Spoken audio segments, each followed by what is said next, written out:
Alhamdulillahirabbil alamin. Alladzi arsala rasulahu bil huda wa dinil haqq liyudhhirahu 'alad dini kulli walau karihal musyrikun. Asyhadu an la ilaha illallah wahdahu la syarika lah wa asyhadu anna Muhammadan abduhu wa rasuluh. Ya ayyuhalladzina amanu taqullaha haqqa tuqatih wa la tamutunna illa wa antum muslimun.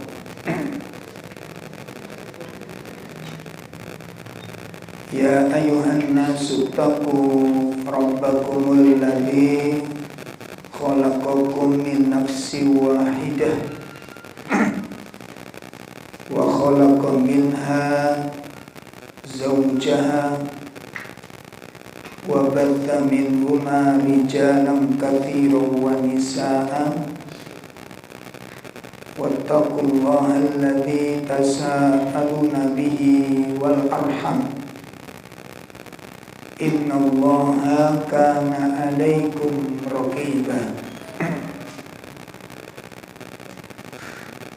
I'lamu anna asdaqal hadits kitabullah wa khairal hadyi hadyu Muhammadin sallallahu alaihi wasallam wa syarrul umur muhdatsatuha wa kullu muhdatsatin bid'ah wa kullu bid'atin dhalalah wa kullu dhalalatin finnar. Ikhwatul iman, bapak-bapak, ibu-ibu sekalian yang dimuliakan Allah Subhanahu wa taala.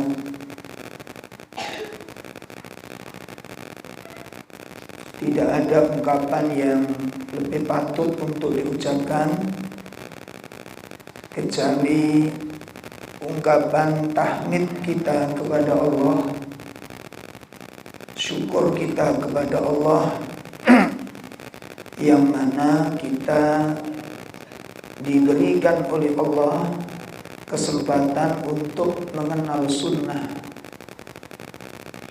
Nikmat hidup di atas sunnah ini merupakan karunia yang sangat besar dari Allah Subhanahu wa ta'ala. Hidup mengenal tauhid, di mana hati kita tidak bercabang-cabang di dalam beribadah, terarah, terpimpin ibadah yang dilaksanakan dengan dalil, bukan dengan hawa nafsu. Ibadah yang dilakukan dengan ilmu syar'i, bukan dengan angan-angan kosong. Ibadah yang jelas ada contoh, bukan karangan dan buatan.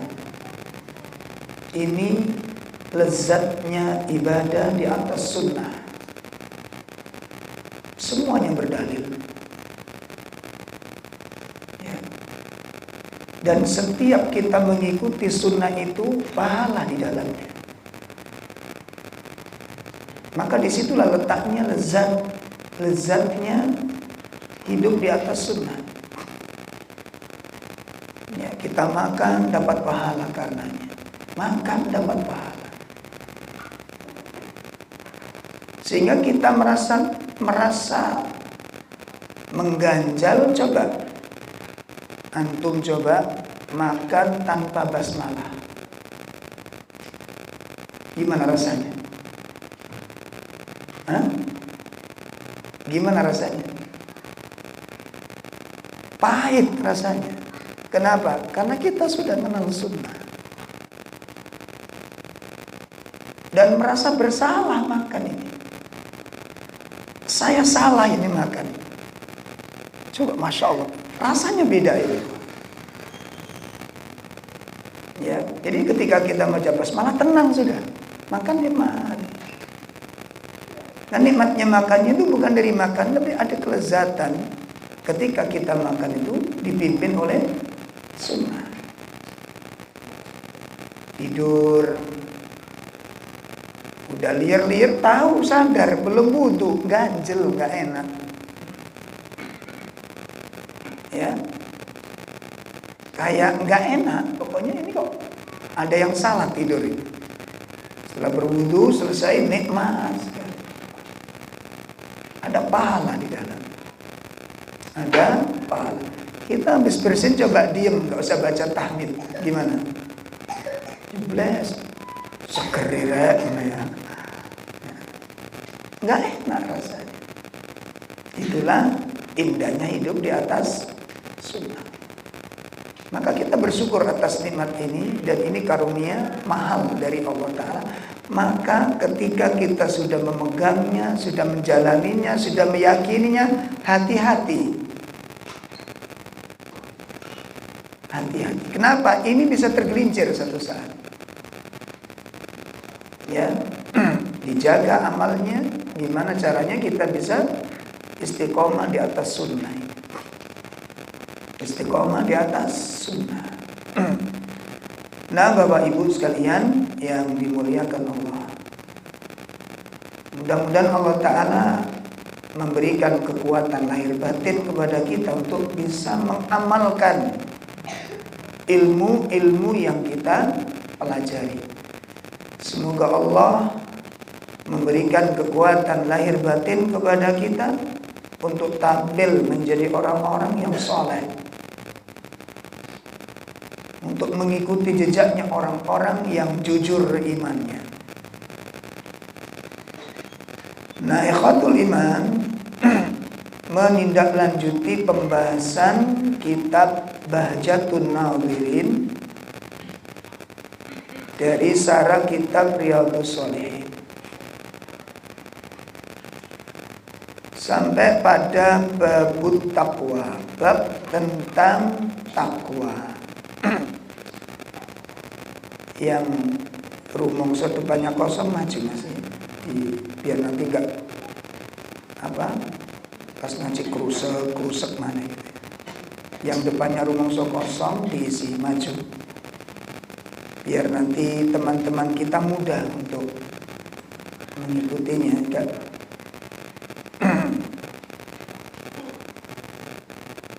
Kita masuk bab baru, bab ke-6, yaitu bab fit taqwa, tentang takwa.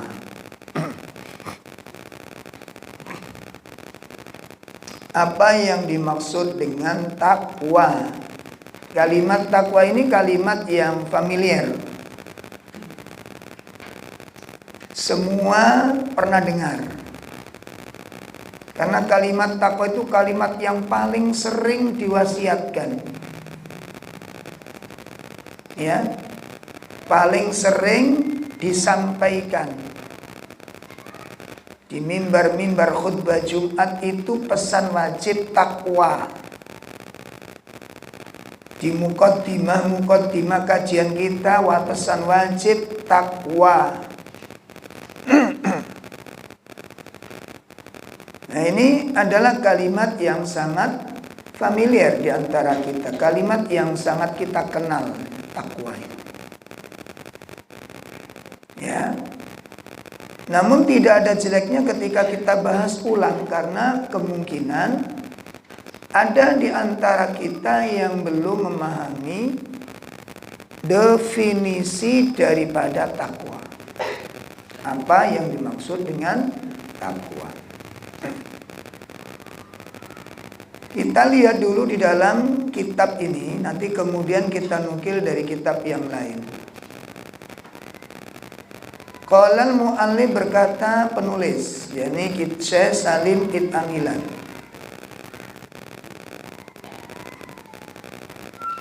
Kalimatun tadullu ala daf'i syai'an syai' bi ghairi.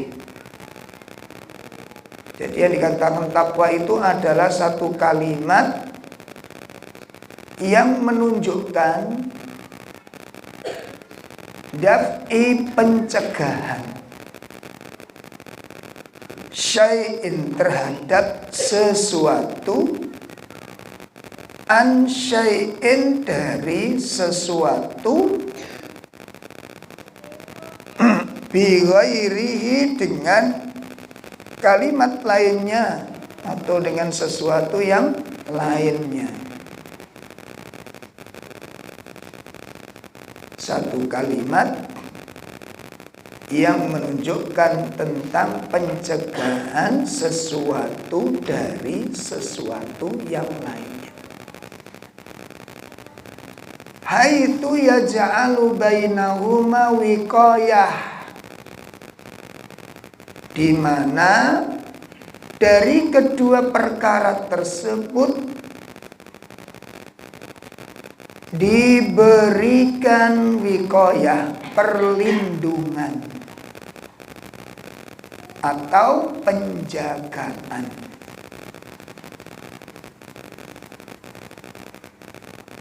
Jadi satu dijaga oleh yang lain, jangan sampai masuk. Yang satu dilindungi yang lain, jangan sampai diterjang. Jadi membuat sebuah perlindungan supaya tidak melampaui batas. Nah, artinya apa? Fa maknaha, yang artinya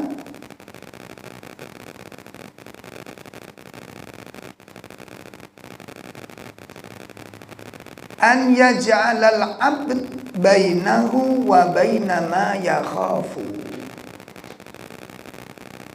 Artinya apa? Hendaknya seorang hamba melindungi dirinya. Hendaknya seorang hamba melindungi dirinya antara dirinya dengan apa yang ditakutinya.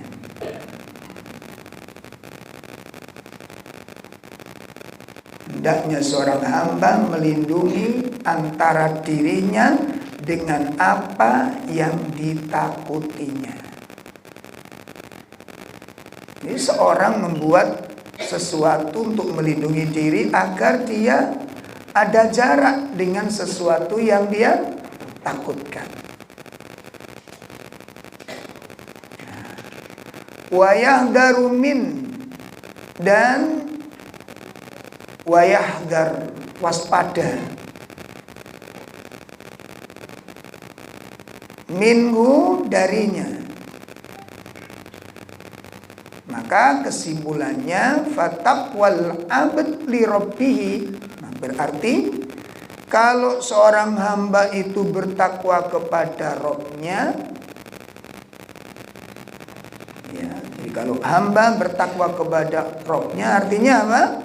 Hendaknya dia membuat benteng, an yaj'ala bainahu wa baina ma yakhshahu min rabbihi min ghadabihi wa sukhtihi wa iqabihi. Artinya apa? Jadi kalau dikatakan takwa itu hamba bertakwa kepada Allah, artinya seorang hamba harus membuat benteng antara dirinya dengan apa-apa yang ditakutkan dari Rabb-nya. Contoh, kita takut dengan marahnya. Nah, supaya kita tidak dimarahi Allah bagaimana? Itu yang dimaksud. Buat benteng, jangan sampai kamu melakukan sesuatu yang yang membuat Allah marah. Kalau memang kamu takut dengan kemarahan Allah, ya, bentengi dirimu dari perbuatan yang nanti membuat Allah marah. Ya. Au wasuhtihi, dan kemurkaannya. Apa kira-kira perbuatan yang Allah membuat murka dia? Maka bentengi dirimu, jangan sampai melakukan kemudian menimbulkan Allah murka kepada. Wa iqabihi, atau siksaannya. Ya, takut kepada siksaan Allah itu. Kalau memang kita takut siksaannya, buat benteng, buat perlindungan. Jangan sampai melakukan sesuatu yang membuat kita apa? Disiksa. Itu yang dimaksud takwa kepada Allah. Nah, jadi kalau disimpulkan nanti, kalau lebih mudahnya kita ambil dari beberapa kitab. Kita ambil dari dua pengertian. Pertama, dari sisi lughah, dari sisi bahasa, pasti yang dimaksud dengan takwa itu. Kalau diambil dari sisi bahasa, makna takwa itu diambil dari dua kata dasar. Dari dua kata dasar. Yang pertama diambil dari kata waqo. Jadi kalau kita nulis wawu qaf ya, waqo itu tulisannya. Artinya apa? Menjaga.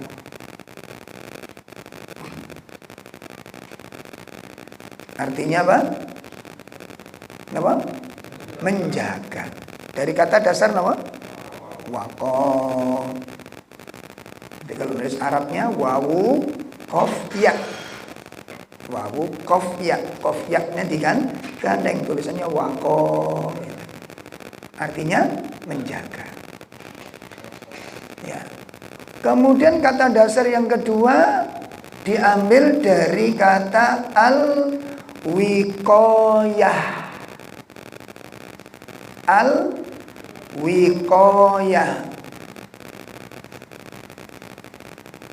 Alif lam wawu. Al-wiqayah. Qaf ya tak marbutoh. Wiqo pakai alif. Al-wiqayatu. Artinya apa? Al-wiqayatu itu memiliki dua makna. Pertama, maknanya al-hadru.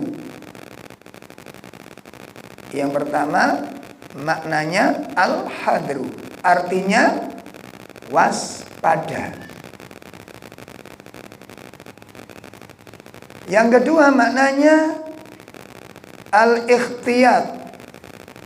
Al-ikhtiyat artinya hati-hati.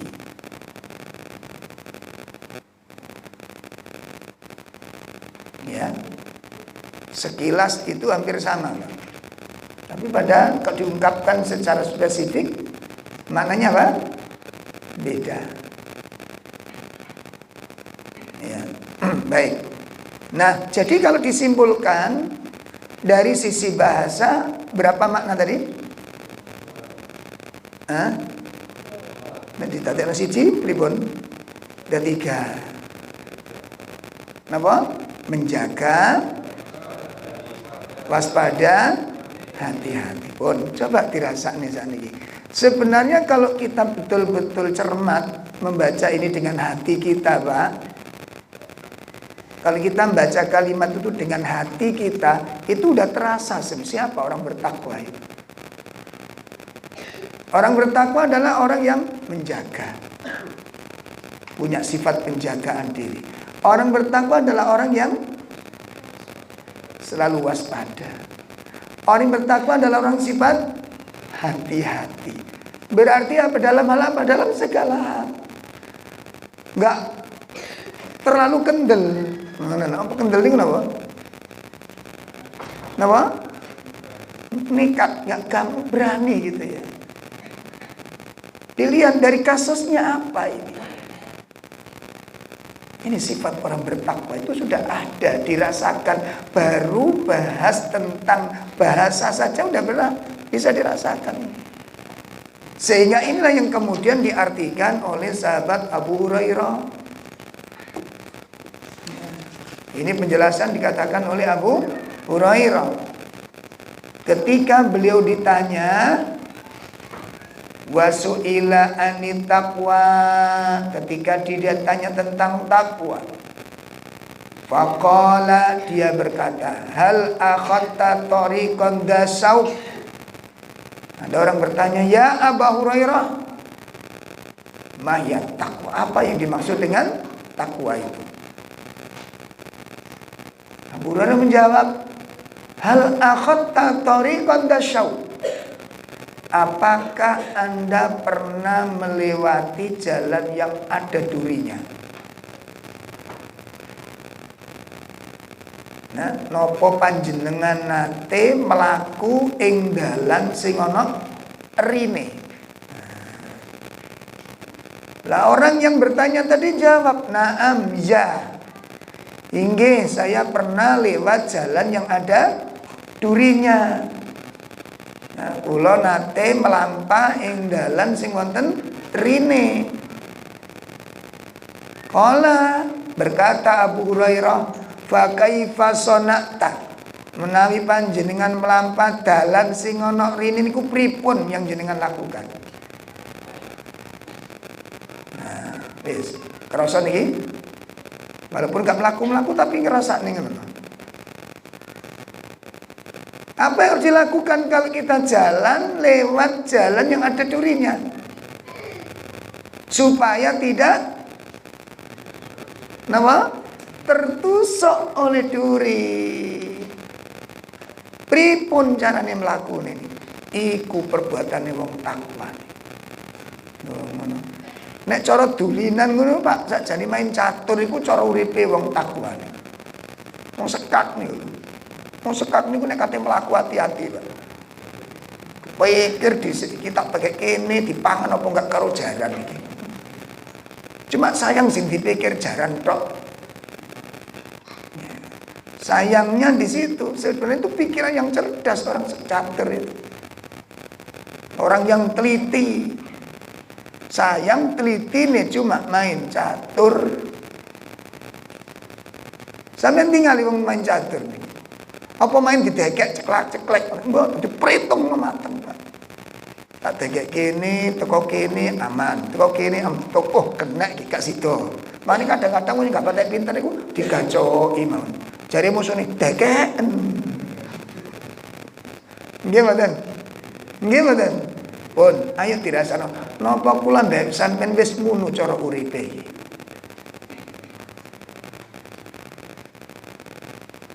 Kate ngomong, wis kaya ngene kira-kira. Delok teko kene aman, delok teko kene wah iki nyenggung iki gak sida. Iku takwa. Gak nrocos. Napa bahasane nrocos? Napa, Bu? Wis gak usah diterjemahno yang lain, wis tulisan terocos menae. Cek serem. Ayo ditoto, berarti kan awak dhewe iki durung takwa, Pak nek. Kate berbuat didelok kene iki nglanggar enggak karo hukum, ada jangan. Itu wong takwa iku kaya ngono kuwi.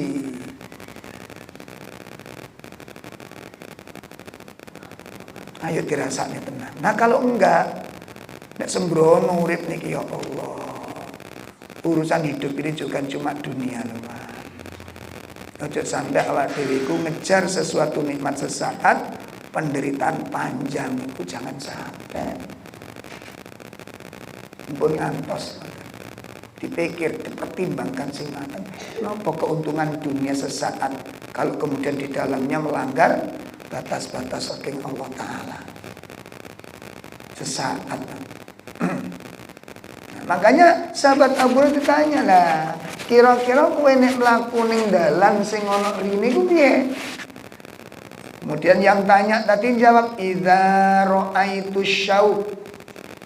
Nalikani aku ningali ri azaltu anhu, aku menghindarinya. Ya, au jawastuhu, atau aku melangkainya. Atau kalau ternyata dalan kui kok kebut rine, kosor tu anhu, aku mundur. Gak mungkin tak terus nih. Duri sing dimaksud wonten ngene riwayat niku larangan saking Gusti Allah. Dadi wong sing takwa niku nglakoni dalan uripe iku didelok. Ono larangan, ojo dinciki nek wis reri niku mancep sampean terluka. Pun sampun jelas? Deloken tingali ki larangan ora. Semakin tinggi takwa, semakin tinggi hati-hati niku. Semakin sembrono, semakin gak ono takwane ning atine. Makanya wong alim, wong muslim niku nek jerone atine kono takwae, setiap perbuatan niku dipikir mateng-mateng. Kenapa? Resiko siap. No resikone. Ya. Bon Mas kersane Mas gak metu gambare. Sundelok sing asli wis patene lho, angel-angel. Daripada repot. Nanti jai fokus ngaji, dimatikan mawon. Nah, mana anteng sampean. Tak delok kasihan, jadi tersiksa loh. Ini demi ibu-ibu kan. Saya udah ibu nggak lihat saya, nggak apa-apa, sementing bayang loh. Kan wis apal rai ini loh. Oke. Bon. Nah, jadi kalau saya berjalan ada durinya, kalau ketemu duri saya hindari. Atau saya melangkai, atau saya mundur. Gak mungkin duri itu kerasa niku tak injek ora mungkin. Iku jenenge wong bodoh. Pintere teng pundi? Sama dengan kalian jenengan duduk niku lho. Wis ana paku crek, ncepno sisan ngono. Ora, wong bodoh niku. Pintere teng pundi? Dengan perbuatannya menginjak duri, itu berarti kan gak ngerti risiko, dah itu terluka. Artinya apa? Dosa kowe. Saya nekat, bodoh. Kenapa? Siksa siap.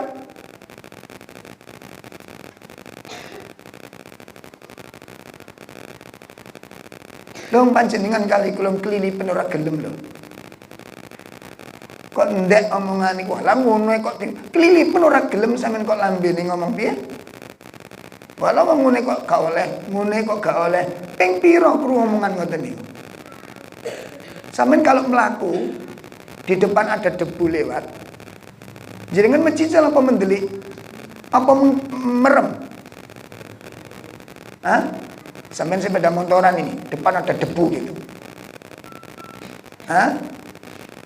Yang pakai mobil, kira-kira apa yang Anda lakukan? Tutup kaca. Yang pakai sepeda motor, lebatkan kaca helmnya. Sehingga gawe helm merem. Iku carane wong takwa ngono kuwi. Kenapa? Karena panjenengan tidak mau kelilipan. Kita nggak mau tersiksa dengan debu kecil itu, nggak mau kita. Bagaimana kita meremehkan? Walah gitu aja kok. Walah gitu aja. Mecicilon anak bluduan gue. Wong bluduan mau diucek wis ilang samanya gak gelem kesiksa titik mawon. Kok ndadake ngomong ngene gak apa-apa, ngono gak oleh, masuk ngene gak oleh. Mestinya orang begitu tuh berani dengan debu-debu itu.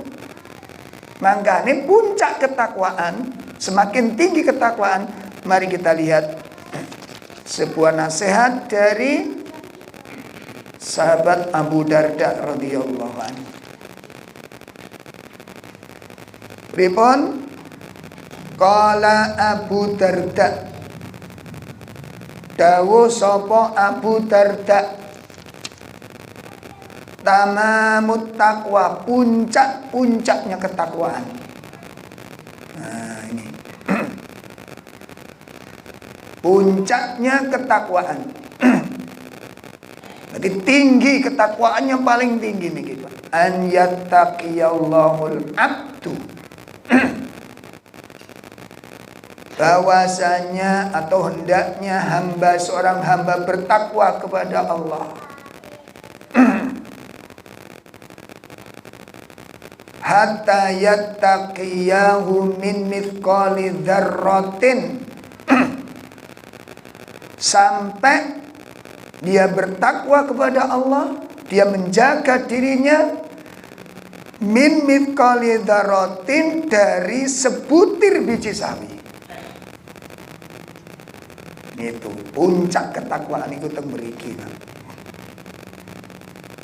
Puncak-puncak ketakwaannya itu apabila seorang hamba bertakwa kepada Allah sampai dia menjaga dirinya dari sebutir biji sawi, seberat biji sawi. Hatta sehingga dia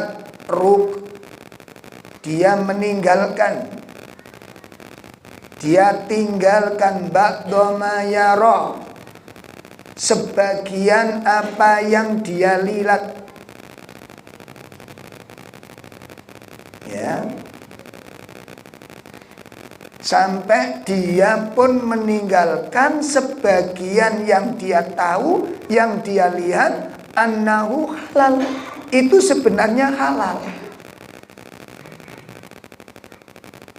Perbuatan ini sebenarnya halal. Khasyah, ya, ayyakuna haram, karena muncul rasa takut jatuh kepada yang haram, maka itu ditinggalkan perbuatan yang halal. Walaupun perbuatan itu halal, tapi takut jatuh kepada yang haram, dia akan tinggalkan. Contohnya apa? Olahraga kan itu boleh apa enggak? Olahraga boleh apa enggak? Boleh, halal. Sepak bola halal, voli halal, bulu tangkis halal, ya, bersepeda halal. Ngaten. Lah, niki halal itu nanti bisa ditinggalkan. Kapan? Kalau nanti bisa menyeret kepada yang haram. Saged napa mboten, Pak? Perbuatan halal nyeret dadi perkara haram. Saged mboten? Dalam contohnya yang apa? Wis bal-balan sik. Napa, Mas? Pakaian. Mas, kalau sepak bola di sini harus pakai celana cekak. Wis tak sarungan ya, Mas. Wis enggak, kalau saya bercelana enggak boleh, ya saya tak sepak bola sendiri aja lah. Beli bola sendiri malah penak enggak rebutan. Kan enak aja nih. Tuku bal situ-situ. Kalau timbangannya tuku situ sampean rebut wong rolas. Mau akhirnya tendang-tendangan, mending tuku bal situ-situ, cekel dhewe-dhewe gak melayu pun.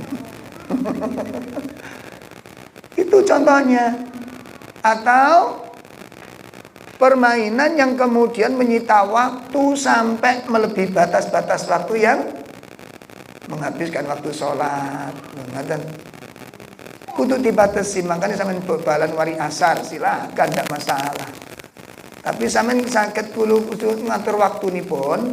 Kira-kira nih asar mulai, katakan 3:30 mulai sepak bola. Lah engko lerene jam piro? Soalnya di lapangan niku peteng iku gak ketok peteng, wis kadang bal-balan. Pak kula nggih pengalaman biyen tahun 6 ya. Saiki rada tuwek.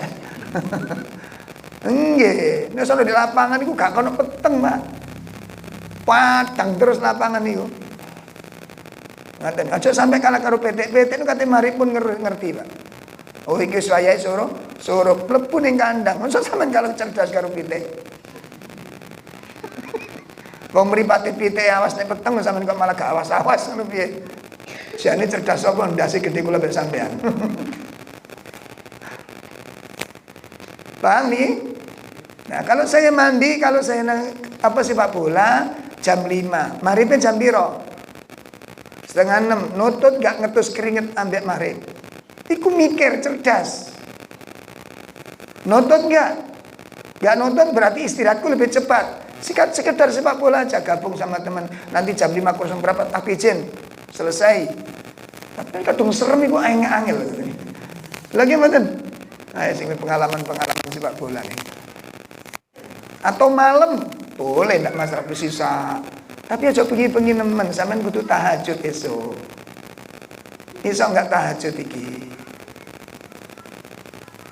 Dipikir, Pak, dipikir cuma pakai seneng tok. Itu takwa. Pun ya? Nah, jadi puncak ketakwaan itu meninggalkan perkara-perkara sing yang diragukan, nanti khawatirnya walaupun perbuatan iku halal, nek isok nyeret perkara haram ditinggalkan. Itu puncak ketakwaan. Kemudian dipun jelasaken ya, faqad fa innallaha qad bayyana lil ibad. Sesungguhnya Allah telah menjelaskan kepada para hambanya di dalam firman-Nya surat Al-Zalzalah. Kita buka surat Al-Zalzalah wonten ayat 7 sampai ayat 8.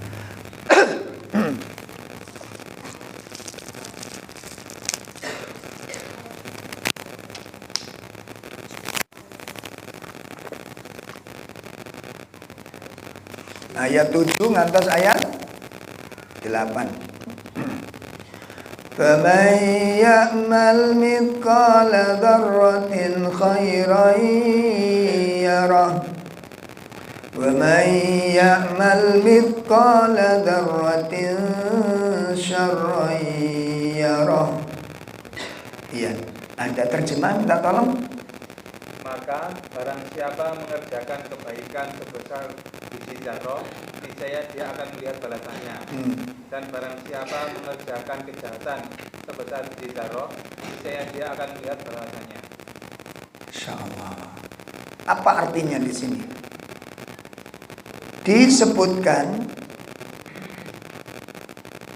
tafsirnya oleh sahabat Abu Darda tadi, pengertian barang siapa yang berbuat kebaikan sebesar zarrah. Zarrah ini pengertiannya macam-macam.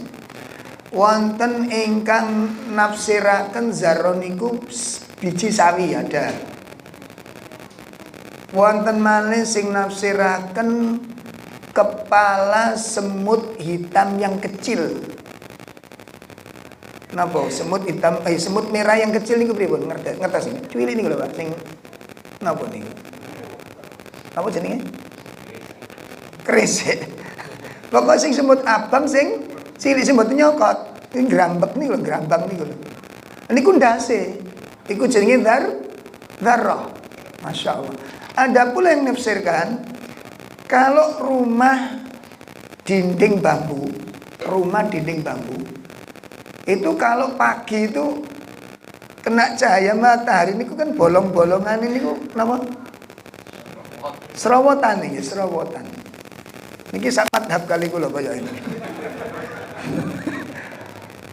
Oleh ngartekne padha soalé Mas. Jadi serowotan, ngerti serowotan nggih? Kalau rumah saya soalnya bambu Pak dulu Pak, masa kecil saya. Jadi dek nonton niku. Dadi nek esuk niku napa? Sinar matahari niku masuk ke rumah melalui celah-celah gedek niku. Nah, kalau kita lihat serowotan itu ngelihat napa? Napa? Debu yang sedang ketok niku, ketok niku ketok. Itu yang dimaksud dengan dzarrah. Itu yang dimaksud dengan dzarrah. Nah, penjelasan ayat niki pengertiannya pripun, fama ya'mal mithqala dzarratin khairan yarah. Sahabat Abu Darda mengatakan fala tahkironna syai'an. Perhatikan. Fala tahkironna syai'an, jangan sekali-kali engkau remehkan sekecil apapun. Ya, jangan sekali-kali kamu remehkan sekecil apapun minal khair, dari kebaikan. Jangan sekali-kali kamu remehkan sekecil apapun dari kebaikan. Antaf alahu, untuk kamu kerjakan. Itu artinya, makna dari faman ya'mal mithqala dzarratin khairan yarah. Jangan sekali-kali kamu sepelekan, kamu remehkan dari suatu kebaikan untuk kamu kerjakan. Kenapa? Karena kamu akan melihat balasan, dibales oleh Allah itu. Gitu loh. Yang kecil akan dibales oleh Allah. Maka jangan kamu remehkan, karena dibales oleh Allah. Berikutnya, yang dimaksud wa may ya'mal mithqala dzarratin syarran yarah, itu artinya apa? Dan barang siapa yang melakukan perbuatan ya buruk walaupun sebesar dzarrah, yarahu, dia akan melihat. Artinya apa? Itu juga disiapkan siksaannya oleh Allah. Artinya nopo? Fala tahkiranna syai'an minasyarri, jangan sekali-kali engkau sepelekan, jangan sekali-kali engkau remehkan minasyarri, dari suatu kejahatan, minasyarri, dari suatu keburukan dan kejelekan, antattaqiyah, untuk kamu jauhi, tinggalkan,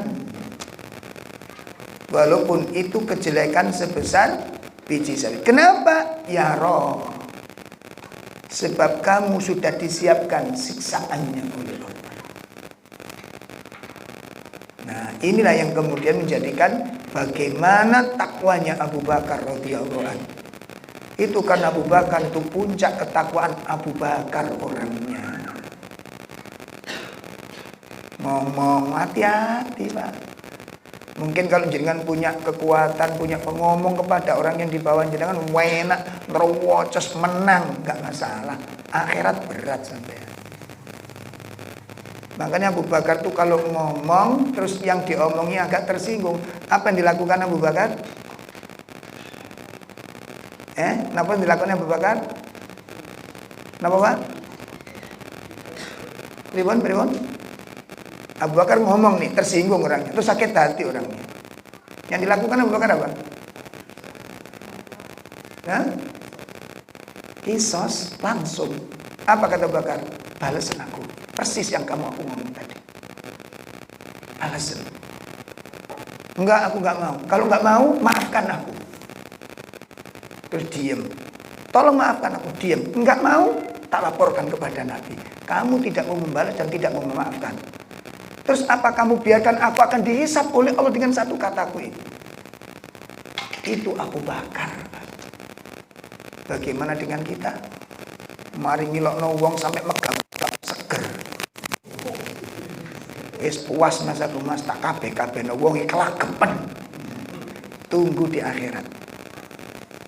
Kata-katamu itu berat di sisi Allah Ta'ala. Itu bisa merampas amal-amal yang kita lakukan. Makanya orang-orang soleh itu semakin hati-hati, lisan semakin soleh semakin hati-hati. Itu sekedar menyakiti titik lo dulu, menipu, dusta, menuduh, na'udzubillah. Apalagi ini? Tak mungkin, itu sifat orang mukmin, tak mungkin begitu. Tak mungkin. Dan itu sudah kita isyaratkan ketika akan sholat itu berwudu, berkumur. Tujuannya apa sih? Kumur itu tujuannya apa sih? Kenapa Bu? Ibu-ibu masih sadar ya?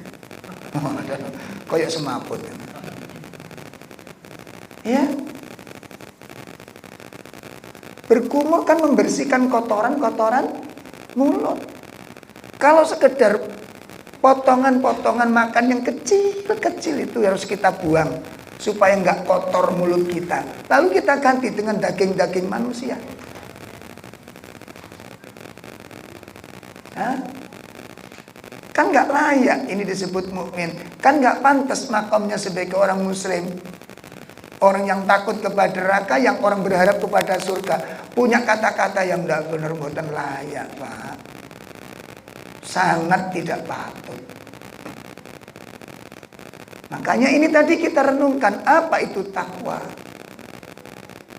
Bun, ini penjelasan takwa dari sisi bahasa. Ini pengertiannya. Sehingga nanti orang semakin tinggi nilai ketakwaannya, apa? Semakin tinggi rasa hati-hatinya, waspadanya, menjaga dirinya dari setiap perkara, baik ucapan maupun perbuatan. Makanya Abu Bakar orangnya, Pak, pernah dengan kasus dengan Umar bin Khattab, sampai akhirnya membuat Rasulullah marah kepada Abu Bakar. Dan peristiwa itu terkenal di kalangan para sahabat. Sampai ada satu saat seorang sahabat ya bicara dengan Abu Bakar, dan kemudian terjadi perbedaan pendapat. Akhirnya sahabatnya ini ada yang membantu. Nah, lawan Abu Bakar tadi, lawan bicaranya ada yang membantu. Ketika Abu Bakar datang menuju Rasulullah SAW, lantas sahabatnya dibisik sama temannya, gak usah kamu minta maaf, wong sing salah Abu Bakar kok. Kata sahabatnya, kamu ini gak ngerti apa-apa, katanya. Abu Bakar tadi sudah minta maaf, sudah menyuruh saya, cuma aku ini bingung. Masa kau nyeladu Abu Bakar? Masa saya akan membalas Abu Bakar? Yang kemudian nanti, apa kamu mau ketika aku dilaporkan Nabi, membuat Allah menurunkan ayat yang kemudian Allah dan Rasulnya membenciku gara-gara menyakiti Abu Bakar. Sampai seperti itu sahabat-sahabat yang lain. Teringat peristiwanya Abu Bakar dengan Umar bin Khattab. Itu gara-gara terjadi perbedaan pendapat, Umar marah, Umar tersinggung, Abu Bakar minta dibalas. Ya Umar, nek kata-kataku iki nyakiti kamu, tolong balesen persis omonganku tadi. Engko jenis mari urusan ini. Tolong balesen Umar. Umar meneng ae kan. Ya enggak, ya ora. Umar, kalau kamu enggak mau balas, aku sepuron, kata Abu Bakar. Umar pun diam. Tak sepuro ya ora ya ora. Akhirnya apa? Ya Umar, kalau kamu nggak mau membalas, juga nggak mau memaafkan juga nggak mau, terus apa kamu mau aku disiksa oleh Allah gara-gara satu kata ini? Kalau begitu, aku datang kepada Nabi, dilaporkan oleh Umar. Akhirnya Umar pun mengikuti Abu Bakar menemui Rasulullah. Sampai di sana, ya Umar, benarkah yang dilaporkan Abu Hurairah oleh Abu Bakar, bahwa Abu Bakar telah berbuat salah kepadamu dan dia minta dibalas, kamu pun nggak mau balas. Kemudian dia minta maaf pun kamu gak memaafkan. Akhirnya apa? Ganti Rasul yang marah kepada Abu Bakar. Demi Allah, kata Umar, aku gak akan pernah menyakiti Abu Bakar selama-lamanya. Lembut hati Abu Bakar. Satu kata, dia tidak mau dihisap gara-gara satu kata yang menyalahi orang. Bagaimana kalau dua kata? Bagaimana kalau tiga kata? Bagaimana kalau setiap hari kita nyakiti orang? Nah, sifat sing koyok ngene iki Pak sing angel ditiru. Ayo monggo bapak-bapak ibu-ibu, nanti pas dialog sama istrinya, ayo hati-hati. Oleh ngaji gak wedu nyatete ngene tukaran ilang kabeh catetane. Ayo ibu-ibu ditonton, dirungokne. Ngaji niki perlu ning kok bebas tukar niku ngajine tokne kitabe ngono. Delok catetane sik tak delok. Sik tukaran men delok catetan. Ngerti enggak maksud ini? Kawon ambek urip ing sesangune urip niki ngaji ku sak perlune dinggo mbandani nek ana masalah nih Pak. Sehingga nanti pertengkaran niku syar'i gitu loh. Sesuai dengan sunnah. Artinya pemenahan diri, gak ngawur tuh kan. Mosok wong ngaji gak wong ngaji padha ae. Bedane wong ngaji karo gak ngaji opo? Nek pas tukaran gak ono bedane. Lek ono masalah ora ono bedane ngaji ning kono kuwi, Pak. Gowon ilmu iku nek pas ono masalah gowon ilmu ning ndi? Bedakno. Nesu ya nesu. Makanya ana istilah Jawa ngono ya ngono ning. Iki maknane piye to jane?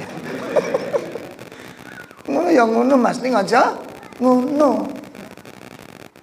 Ngerti ya piye? Aku dhewe ya bingung ngerti ini.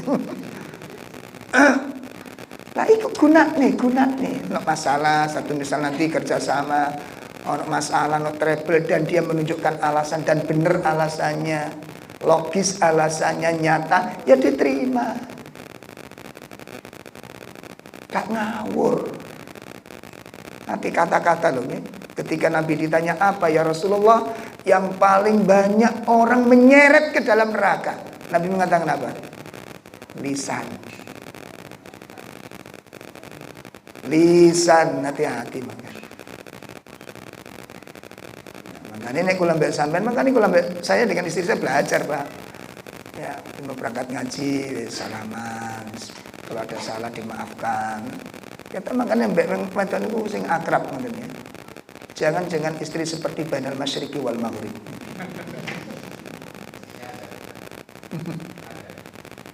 Dalam?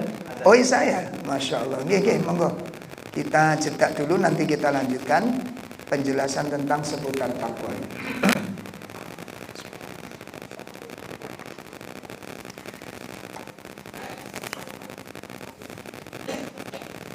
Monggo muadzinnya.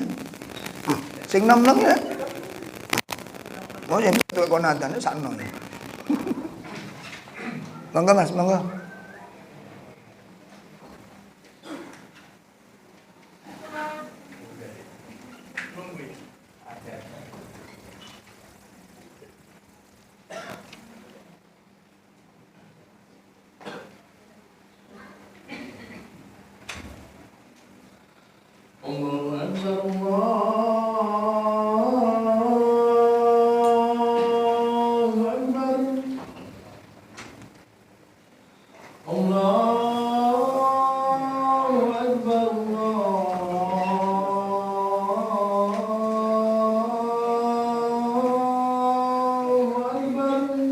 Allahu Akbar.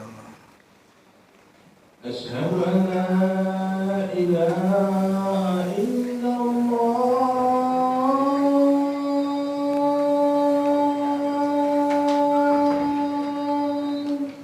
Asyhadu an la ilaha illallah. Asyhadu an la ilaha illallah.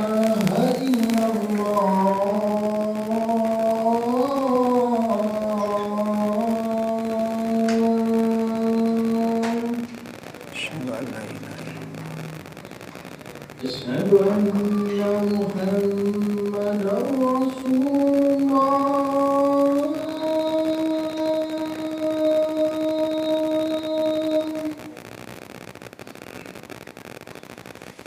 أشهد أن محمدا رسول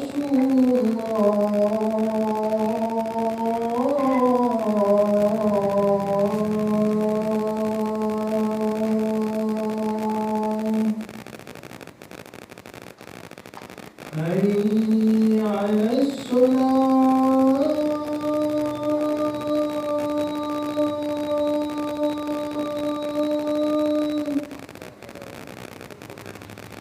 حي على الصلاة.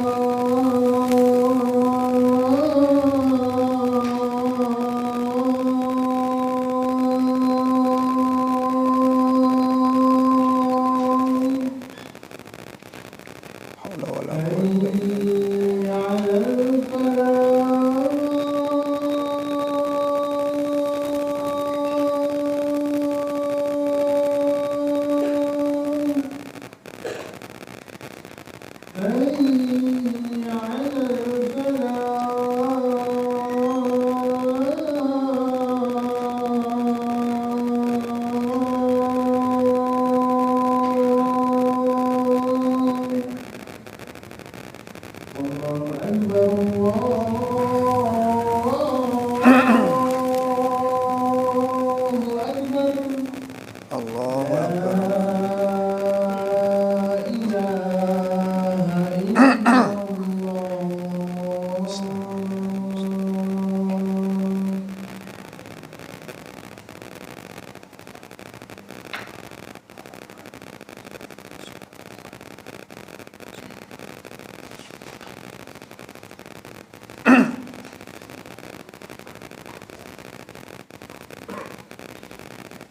Alhamdulillah, kita lanjutkan.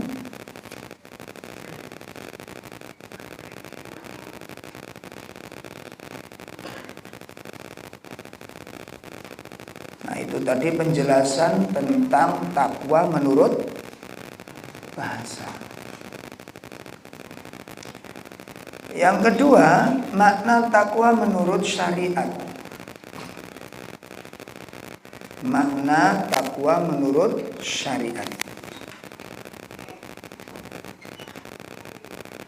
Yang dimaksud takwa menurut syariat adalah imtithal awamirih.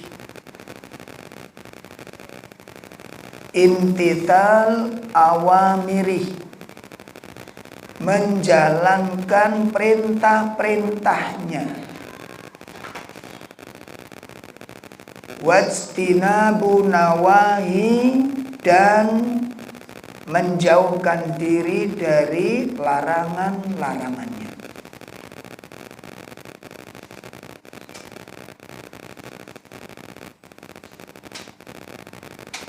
Ya. Di takwa menurut syariat, imtithal awamiri wajtinabu nawahi, menjalankan perintah-perintahnya dan menjauhi larangan-larangannya. Lah kalau digabung datose pripun?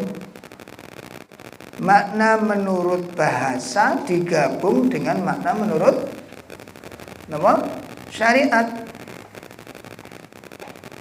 Nah, digabung datose napa? Wong sing takwa niku wong sing paling menjaga, paling hati-hati, paling waspada terhadap perkara yang diperintah maupun perkara yang dilarang. Disimpulkan surat Al-Zalzalah tadi. Kesimpulannya teng mriku, Pak. Maka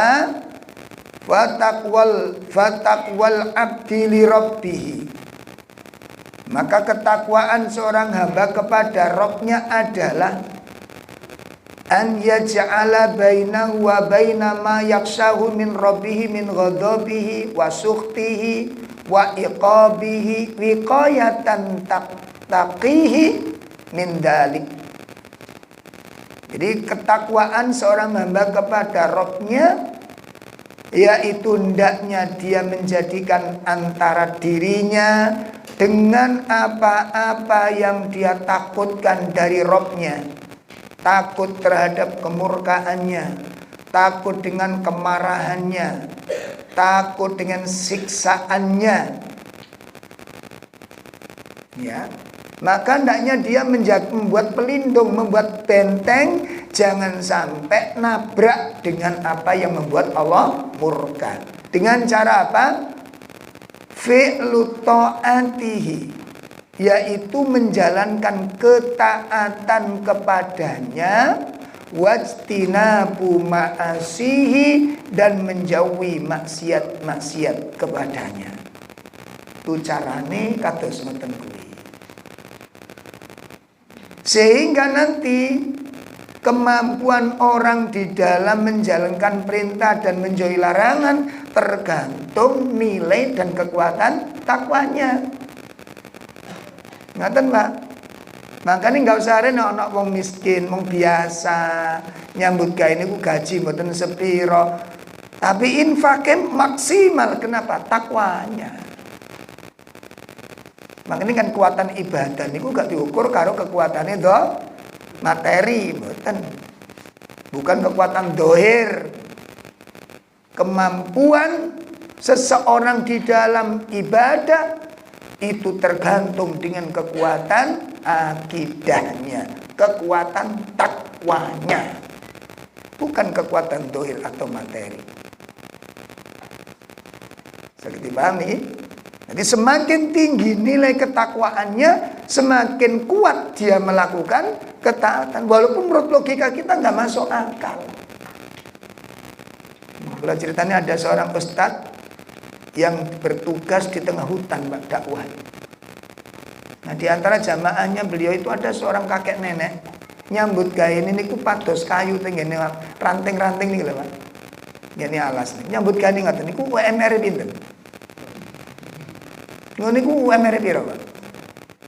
Masya Allah. Yang menakjubkan apa? Beliau itu kerjanya begitu. Yang jelas ekonomi wis sudah di bawah rata-rata. Dan rumah beliau itu jelek. Dinding-dinding yang terbuat dari potongan kayu, pelepah-pelepah itu sudah mulai berlubang. Yang menakjubkan dari sepasang kakek nenek niki napa? Setiap tahun itu ibadah kurban. Setiap tahun. Dan kalau kerja nang pabrik, kalau mbak sampean modelnya kelemis-kelemis ini, kurban gak iso. Lucu. Kau nek kurban itu jawabnya situ afwan. Lucu sampean. Lho gaji sakmono kan ditabung niku mboten saged nih pripun. Duit 7 juta nih gak wani korban kok lambat sampean kedelengan kok nek 3 juta hilang karena 4 juta lho sampean cekelane ngene tok kaken sempuan sampean. Hitung-hitungan ning ngono, hitung-hitungan materi sampean. Bukan hitung-hitungan dengan iman. Kalau kakek nenek ini hitung-hitungannya dengan iman. Sampai ketika musim HP ini baru diviralkan oleh ustadz itu. Untuk apa? Membangun inspiratif orang-orang yang di luar sana. Direkam sama ustadzanya. Loh direkam itu ya orang ngerti nek direkam, enggak ngerti barang kotak iki iso ngerekam. Diwawancarai kali ustadzane. Supaya apa? Ini nasihat sentuhan bagi orang-orang yang mampu tapi berpura-pura miskin gitu. Kan di luar banyak orang kelihatan itu mentereng, kata cukup, tapi harus kena ngono iku langsung miskin kan banyak. Ada apa enggak, Pak? Dalam? Enggak usah dijawab. Ya, ditanya sama Ustaz itu. Nenek ini kalau kita ngaji, kita nenek kan sudah tahu. Nenek ini tidak termasuk orang yang dibebani syariat kurban ini. Kalau hitung-hitungan ini nenek ini termasuk napa? Du'afa, fakir, miskin, du'afa. 3 derajat ini di bawah semua oleh nenek ini. Lho ngenten lho. Oma ini ku wis reot, Pak, reot. Nah, terus si ustadz ini usul, kan sudah nabung ke ustadz ini. Pripun nek kula usul, duit sing sampean tabung di saya itu tak tukokne pasir ambek semen. Digombang ngono Mas sampean niku ditembok tok nek separuh-separuh. Wis ki bolong-bolong niku Mas sampean. Mboten sah. Lha napa nak kepingin tuh ya Mas sing apik. Wong griya damel tilem sedelok engkas kula nggih pun mati jare. Kan simpel wong kampung, Mbak. Nek kula kan enggak, kacamatane beda sing digawe soalnya. Kacamatane beda sing digawe niku. Akhirnya dipaksa. Loh, kan kita enggak tahu mati kita, enggak bisa ngomong gitu nek wong kematian itu urusane Gusti Allah. Paling enggak niku dijejekno lho maniki. Jenengan niku masih gak kurban niku gak dosa. Mumpun kersane mboten wong sing nggoni kula kok sing repot jenengan jare. Ya bener cari ustaz, ya bener soalnya. Karena iku dirayu apa sih alasan. Akhirnya diungkap dipancing sama ustaz. Sene kula niki kok penasaran jane napa sing sampean karep nikali kurban. Kok Kok jenengan begitu mati-matian nabung? Wong niki sampean gawe tabung dienggo tuku gelang apa digawe bangun omah niku lho mboten dosa sampean. Wong jenengan itu masuk orang yang tidak kena beban ini. Sampai dirayu sama ustaznya. Sajane sing sampean padosi napa sing kali korban iki kok sampean begitu menggebu-gebu gitu loh. Nang mabung kaya ngeten niku digawe mangan saonoke. Direwangi kados ngoten niku pripun? Sing sampean karepne napa jane? Apa yang ada di hati jenengan itu? Yang paling jenengan harapkan itu apa? Nggih simpel kemawon nggih. Kula niki sing kula harapaken nggih, sing kula harapaken, sing kula pengenaken niku mbok menawi sewaktu-waktu kula dipundhut kali Gusti Allah niku.